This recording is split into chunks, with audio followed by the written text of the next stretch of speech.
BA third year की आधुनिक काव्य यानी कि फर्स्ट पेपर की यह क्लास पाश्चात्य काव्य शास्त्र की है। इसमें कल हमने पढ़ा था रूस का रूपवाद और आज हम पढ़ेंगे पाश्चात्य काव्य शास्त्र में मनोविश्लेषणवाद, जिसे अंग्रेजी में साइको एनालिसिस भी कहा जाता है। तो मनोविश्लेषणवाद के इस बिंदु को ये जो है साहित्य में इसकी जो है अपना स्थान है मनोविश्लेषणवाद का। तो इसमें जो है हम आज के लेक्चर को मैंने ज़्यादा बहुत लंबा चौड़ा ना बना करके आपके सिलेबस के अकॉर्डिंग और आपके जो है अंक निर्धारण के अकॉर्डिंग इसको ठीक ठाक बनाने का प्रयास किया है।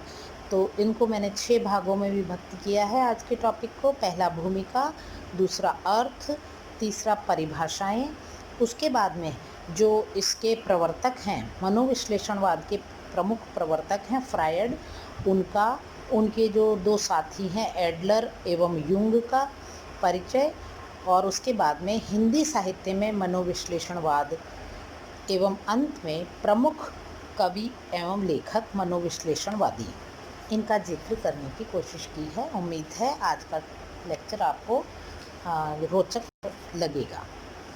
तो अब हम बात करते हैं मनोविश्लेषणवाद, साइको एनालिसिस अंग्रेजी में इसको कहते हैं। सबसे पहले हम बात करते हैं मनोविश्लेषण की।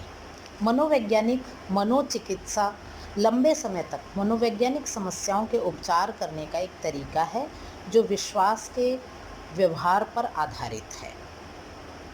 यानी कि मन से जुड़ी समस्याओं को जब कोई उपचारित करता है तो वह मनोचिकित्सक मनोविश्लेषणवाद के सिद्धांत के अंतर्गत आता है। मनोविश्लेषण मुख्यतः मानव की मानसिक क्रियाओं एवं व्यवहारों के अध्ययन से संबंधित है, किंतु इसे समाजों पर भी लागू किया जा सकता है।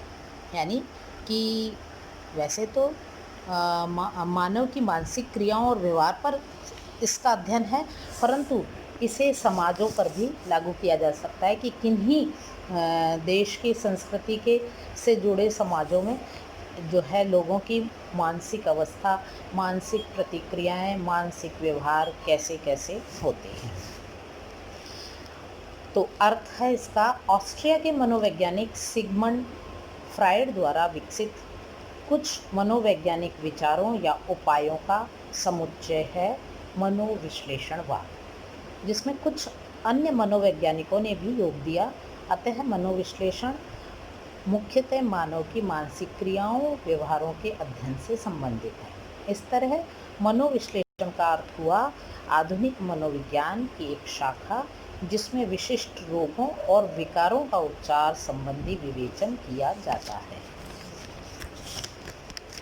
फ्रायड का जन्म 6 मई 1856 ईस्वी में हुआ था। उन्होंने मन और मस्तिष्क का विश्लेषण किया और एक नई विचारधारा मनोविश्लेषणवाद को जन्म दिया। उन्होंने मानव मस्तिष्क के 3 भाग चेतन, अवचेतन और उपचेतन किए। उन्होंने व्यक्ति की काम एवं दमित भावनाओं को बहुत अधिक महत्व दिया। तो ये जो मानव मन के मस्तिष्क के 3 भाग उन्होंने किए, उसे किन 3 भागों में बांटा? पहला चेतन, दूसरा अवचेतन, चेतन जो प्रेजेंट है, अवचेतन जो सुप्तावस्था में, और उपचेतन इसका मुझे ध्यान नहीं आ रहा, ये फिर कभी आगे के पेपर में कभी जिक्र होगा तो मैं स्पष्ट करने की कोशिश करूँगी। तो उन्होंने व्यक्ति की काम एवं दमित भावनाओं को फ्रायड ने व्यक्ति की कामना जनित एवं दमित भावनाओं को बहुत अधिक महत्व दिया। उनके शिष्य एडलर ने काम के स्थान पर अहम को मुख्य माना, मतलब कामनाओं से जुड़ी समस्याओं के स्थान पर अहम को मुख्य स्थान दिया।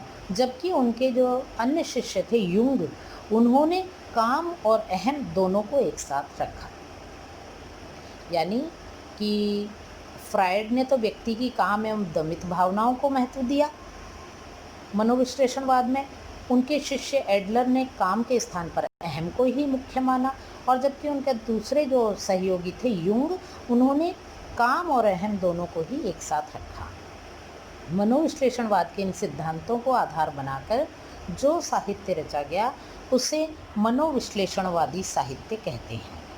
इस वाद का प्रभाव विज्ञान, समाज आदि पर पड़ा, तो भला साहित्य, हिंदी साहित्य इससे कैसे अछूता रहता। हिंदी साहित्य और मनोविश्लेषणवाद। तत्कालीन हिंदी साहित्य के लेखक व कवियों की रचनाओं में मनोविज्ञान एवं जो है मनोविश्लेषणवाद का प्रचुर प्रभाव देखा जा सकता है।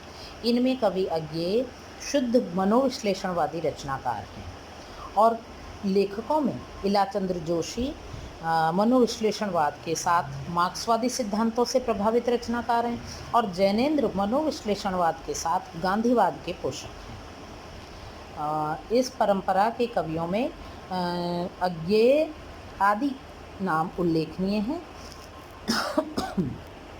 और लेखक वर्ग में इलाचंद्र जोशी, जैनेंद्र आदि प्रमुख नाम हैं। इस प्रकार इस आलोचना में व्यक्ति के अंतर्मन के द्वंद्व का वैज्ञानिक अध्ययन ही सर्वोपरि कहा जा सकता है।